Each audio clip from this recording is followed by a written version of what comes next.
To use top left corner action to pause or resume auto click feature in Samsung Galaxy S23 Ultra, swipe down the top of the screen and then tap setting icon. Scroll down the screen to find accessibility. Tap accessibility and then tap interaction and dexterity. Scroll down the screen. Under mouse and physical keyboard section, tap auto action after pointer stops. While auto click feature is on, tap pause auto click with and then select top left corner action.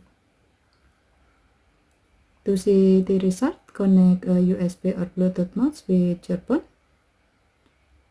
Now you can easily pause the auto click feature by hovering and stopping the mouse pointer on the top left corner of the screen.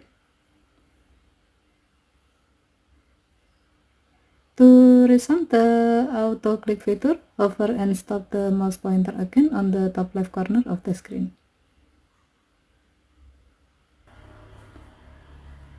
Okay, thank you for watching. Have a nice day.